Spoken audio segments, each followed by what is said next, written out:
The moment my brother raised his champagne glass and toasted to the next chapter of Bellamy's. I was standing 3 feet away, holding a sparkling water, smiling at exactly the right time, saying nothing at all. Nobody in that room knew what I knew. My name is Fiona Bellamy, and I was 31 years old when my grandmother's lawyer knocked on my apartment door on a Tuesday afternoon in November, 3 weeks before the family gathering that would change everything. It was snowing lightly outside. That early season snow that doesn't stick yet, just dusts the windshields and disappears by noon. I remember because I had just gotten home from a double shift at the hospital, still in my scrubs, and I almost didn't answer the door. I'm glad I did. But I'm getting ahead of myself. To understand what happened that evening at my aunt's house in Oakville, you need to understand what Bellamy's meant to our family. Not just as a business, as an identity. My grandmother, June Bellamy, opened the bakery in 1974 on a corner lot in Hamilton, Ontario, with $400, a used stand mixer, and a recipe book she'd hand-copied from her own mother's kitchen in Cape Breton. She was 26. My grandfather had just taken a job at the steel plant, and they needed a second income. What started as a few loaves of bread and some butter tarts sold to neighbors out of their front window became, over the following 50 years, a genuine institution. 3 locations, a wholesale contract with 2 regional grocery chains, a loyal customer base that spanned generations. People who remembered buying sugar cookies there, as kids were now bringing their own grandchildren in. Gran ran it herself until she was 79, when her knees made it impossible for her to stand at the counter for 6 hours at a time. She handed day-to-day operations to my uncle, then her son, my father's younger brother. He managed the books and the staff. But the ownership, the actual legal ownership, had never formally transferred. Gran kept that close. She was careful that way. People who'd built something from nothing usually are. My father was the older sibling, but he had no interest in the bakery. He became an electrician, raised us in Burlington, and was proud of Gran's success without ever wanting to be part of it. My brother, on the other hand, my younger brother, Spencer, had decided by his mid-20s that Bellamy's was his destiny. He started showing up at the Hamilton location on weekends, charming the staff, learning the espresso machine, talking loudly at family dinners about expansion and rebranding and bringing the business into the 21st century. Gran would smile at him across the table. I never could read that smile, not until much later. Spencer was easy to love. I want to say that clearly because I think it matters. He wasn't a villain. He was charismatic and funny and genuinely enthusiastic, and in many ways he reminded everyone of Gran herself. The energy, the warmth, the way he could talk to anyone. My parents adored him. My aunts and uncles thought he was the obvious heir. When people at family gatherings talked about the future of Bellamy's, Spencer's name was the one that came up. Not as a question, as a foregone conclusion. I had worked at the bakery too. Different kind of working. When I was 16, Gran asked me if I wanted to learn to bake properly. Not the front-of-house stuff, not the till and the customer service, the actual baking. I showed up every Saturday for 3 years. Gran taught me her laminated dough technique, which took me 4 months to get right. She taught me how to adjust recipes for humidity and altitude. She showed me her original recipe book, the handwritten one with water stains on the corner pages and a coffee ring on the inside cover, and she let me copy out the formulas in my own handwriting so I would remember them better. We spent hours in that kitchen, just the 2 of us. Before the morning rush, flour on our aprons, talking about everything and nothing. I went to nursing school at 20. I moved to Toronto. I stopped coming to the bakery on Saturdays because I couldn't afford the bus fare, and then because clinical hours swallowed my weekends whole. Life got busy in the way it does. I called Gran every Sunday without fail. We talked for an hour, sometimes more. But I wasn't there the way Spencer was there, visible and present, and easy to photograph at the counter for the bakery's Instagram. I don't think I understood at the time what Gran was paying attention to. The family gathering was technically a birthday dinner for my uncle. His 65th. A milestone that also happened to coincide with Gran's announcement that she was finally, truly, stepping back from any formal involvement with the business. She was 82. She had a heart condition and a doctor who had been telling her for 2 years to reduce her stress. The dinner was at my aunt's house in Oakville, a large open-concept main floor that could hold the whole extended family without anyone feeling crowded. There were maybe 30 people there. Cousins, spouses, a few family friends who'd been around long enough to feel like relatives. The kind of gathering where someone always brings a dish that nobody asked them to bring, and it somehow becomes the most popular item on the table. Spencer arrived with his girlfriend and a bottle of good Ontario red wine and immediately became the center of the room in that effortless way he had. I arrived alone, brought butter tarts from the Lock Street location because I'd stopped in on my way, and found a spot near the kitchen where I could refill my sparkling water without having to navigate the crowd every time. Gran was seated in the armchair. They's always kept near the window for her. She had dressed up, a cream blouse, pearl earrings, hair set properly. She looked elegant and a little tired and very deliberate. She caught my eye across the room when I walked in and held it for just a second longer than usual. I thought she was just happy to see me. Dinner was loud and warm the way those dinners always were. My uncle made a speech. Someone cried. The birthday cake was brought out, not from Bellamy's, which my aunt defended loudly as supporting a local competitor for the bit and which made everyone laugh. Then my uncle cleared his throat and said he had an announcement on Gran's behalf. The room quieted. Gran didn't stand. She stayed in her armchair and nodded at my uncle to continue. As most of you know, he said, Mom has been thinking carefully about the future of Bellamy's. She's spoken with the family. She's spoken with me. He paused, and I noticed he was smiling. And she's decided that the time has come to formally name Spencer as the primary steward of the business going forward. The room erupted. Genuinely people cheering, glasses raised, someone whooping from the back corner. Spencer stood up from his seat, both arms out, laughing, doing a small theatrical bow that made everyone laugh harder. His girlfriend hugged him. My father clapped. My aunt was already crying happy tears into a napkin. I clapped too. I want to be honest about that. Part of me genuinely meant it. Spencer caught my eye across the room and gave me a grin. The old grin, the one from when we were kids, not unkind. He mouthed, "Can you believe it?" And I shook my head, slowly, like I was in disbelief along with him. That wasn't entirely a performance. Because what happened next I had not expected either. Not like that. Not in front of everyone. A woman I didn't recognize had been sitting quietly near the hallway. For most of the evening, a leather satchel on the floor beside her chair.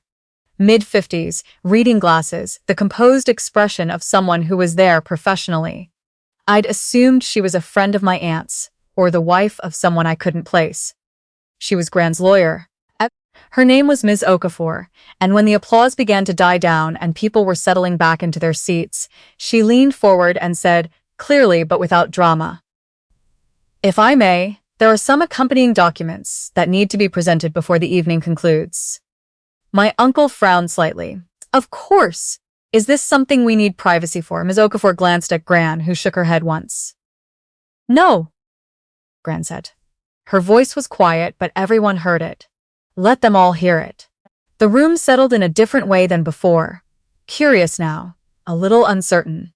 Ms. Okafor opened her satchel and removed a document folder, not dramatic, not theatrical, just matter of fact. Inside were several papers, some of them clearly older, the edges a little soft with age. June Bellamy executed a series of legal instruments over the past several years. Ms. Okafor began.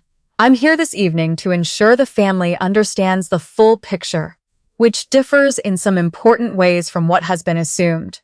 Spencer was still half smiling, like this was administrative detail that would only formalize his good news. The business name, the 3 trademarks associated with Bellamy's Bakery, the original recipe documentation, and the intellectual property of the brand were transferred into a registered family trust 14 months ago. Ms. Okafor turned a page. That trust is distinct from the operational management of the stores, which will indeed pass to Spencer Bellamy as announced.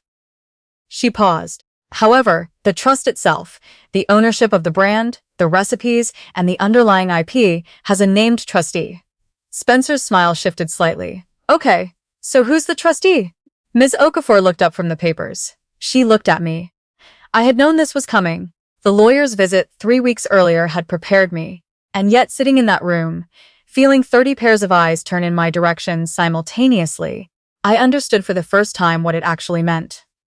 Not just legally, personally. The trustee named in June Bellamy's trust documentation, Ms. Okafor said, is Fiona Bellamy. The silence lasted about 4 seconds. It felt much longer. Then Spencer said, I'm sorry, what? My uncle was already on his feet. Mom, what is this? Gran didn't look flustered. She looked like someone who had thought very carefully about a decision over a very long time and was at peace with it. Sit down, please, she said to my uncle, not unkindly. He sat. I love Spencer, Gran said. I want that said plainly. He's good with people. He's good with the customers and the staff. He'll run the day-to-day well. I believe that. She folded her hands in her lap. But the recipes, the name, what Bellamy's actually is, underneath all of it. She paused. That belongs with someone who understands what it costs to build it. Spencer shook his head slowly. Gran, I've been there every weekend for 3 years. I know, Gran said, and Fiona was there every Saturday for 3 years before you were. And she called me every Sunday for the 11 years after that. And she is the only person in this family who can still make the Cape Breton oatcakes from memory. She looked at him directly. You are a wonderful young man, but trust is not the same as presence. The room was completely still. Ms. Okafor continued with the documents, explaining the structure calmly and clearly. The brand trust and the operational management were designed to work together, not against each other. Spencer could run the stores. The trust would protect the recipes, the name, the identity of the brand from being sold or significantly altered without the trustee's agreement. It wasn't a competition. It was a structure. Gran had designed it intentionally so that neither piece could function well without the other. But I could see, watching my brother's face, that he wasn't hearing the structure. He was hearing the hierarchy, and the hierarchy had shifted. His girlfriend had gone very quiet beside him. My father was staring at the floor. My aunt had stopped crying entirely. My uncle was looking at Gran with an expression I couldn't fully read, something between hurt and reluctant recognition. Spencer stood up abruptly. I need some air, he said, and walked toward the back door. I gave him 10 minutes. Then I put on my coat and went outside. He was standing on my aunt's back porch, arms crossed, looking out at the dark backyard. The snow had picked up. It was settling now, covering the grass, muffling the suburb sounds. I'm not here to gloat, I said. He didn't look at me. I know. We stood there for a moment. Did you know? He asked. Before tonight? 3 weeks ago, I said. Mrs. Okafor came to my apartment. I didn't tell anyone because it wasn't my place to tell. It was Gran's.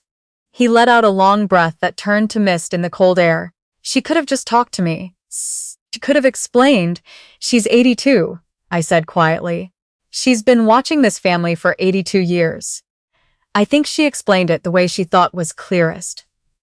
By doing it in front of everyone, by making it legal first, so it couldn't be undone by guilt or pressure afterward. I pulled my coat tighter.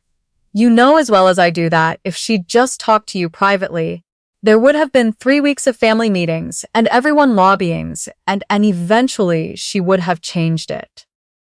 Because she can't stand disappointing people she loves. The documents came first. That was deliberate. Spencer was quiet for a long time. She really thinks you're better at this than me. She thinks we're good at different things, I said. And honestly, she's right. You are good with people, Spencer. You're better at that than I'll ever be. The stores will do fine with you managing them. Better than fine. But I don't own the name. Neither of us owns it. Exactly. It's a trust. It's the family's. I paused. I'm just the one who has to make sure it stays that way. He finally turned to look at me. His expression had changed. the shock draining out of it, something quieter underneath. "What does that actually mean, day to day?" he asked. "For how this works between us. It means we have to actually talk to each other," I said. "If you want to change the menu significantly or rebrand or sell a location, we discuss it. I'm not going to be a roadblock, but I'm also not going to be a rubber stamp. Gran built something real, and I intend to make sure whatever we do next is worthy of it." He nodded slowly. He didn't look happy, but he looked like he understood. "The Cape Breton oatcakes," he said finally. "I didn't even know we had those. We don't anymore. Not on the menu." I almost smiled. "I've been thinking about bringing them back." He looked at me for a moment.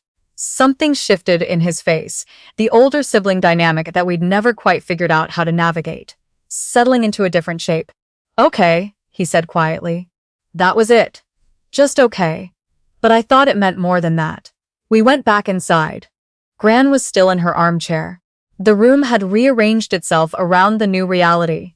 Some people in quiet conversation. My uncle now sitting beside Gran with his head lowered, speaking to her in a low voice. My father standing apart with a cup of tea and an expression I recognized as him processing something he hadn't expected. Spencer went to say something to his girlfriend. Miss Okafor was answering a question from my cousin near the hallway. I sat down on the footstool beside Gran's chair. She looked at me without surprise. "How is he?" she asked. "He'll be all right," I said. "He's angry right now. He'll be less angry next week." She nodded. "He'll be good at running it." I meant that. "I know. I needed someone who understood why it matters," she said. "Not just what it earns." I looked at her hands, folded in her lap, the same hands that had taught me how to score the tops of the tea biscuits at exactly the right depth.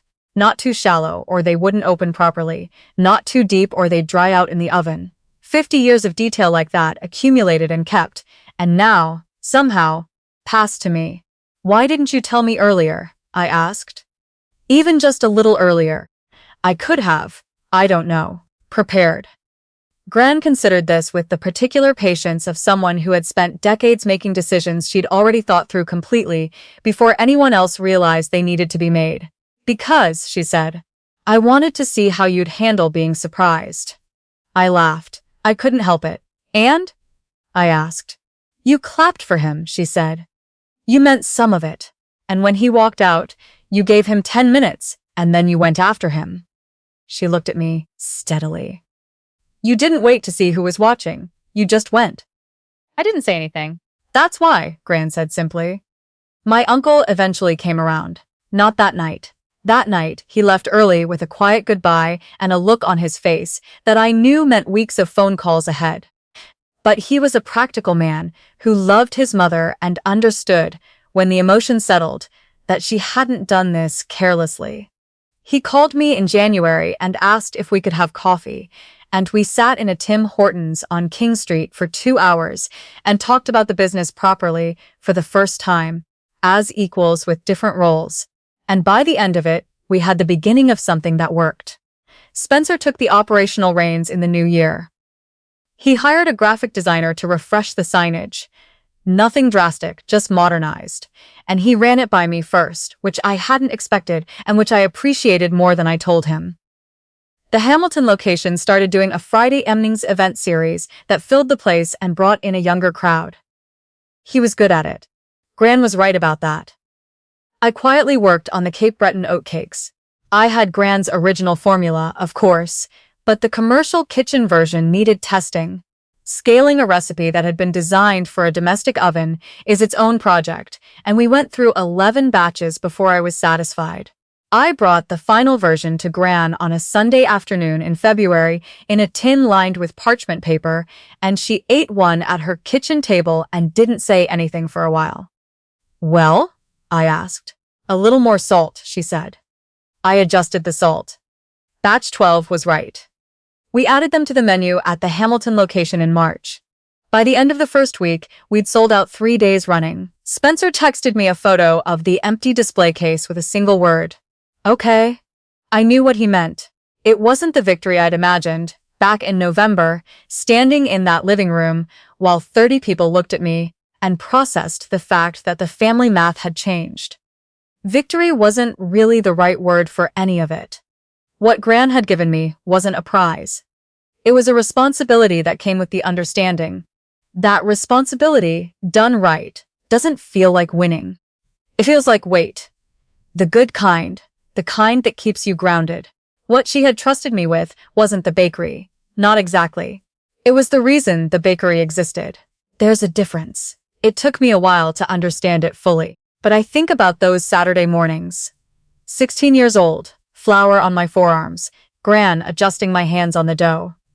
Not because the angle I had was entirely wrong, but because her way had 50 years of learning behind it, and she wanted me to feel that in my own hands, not just read it in a formula. She was teaching me something I didn't have words for then. I think the word is stewardship. Not everyone who shows up deserves to be trusted with the whole thing. Not because they're bad people, but because trust is specific. It's built over time, in small moments that don't feel significant while they're happening, and then one Tuesday afternoon a lawyer knocks on your door, and suddenly all of those small moments are standing behind you at once, and you realize that someone was watching, and they understood what they saw, and they chose to believe in it. Gran called me the following Sunday, same as always. We talked for an hour. She asked how the oatcakes were selling. I told her about the reorder volume. She laughed her quiet laugh. Good, she said. Your great-grandmother would be pleased. I thought about the recipe book with the water stains and the coffee ring on the cover. The handwriting I'd copied out in my own notebook at 16s, not knowing why it mattered. Just knowing that Gran thought it did, and that was enough. I think she would, I said. And I meant it.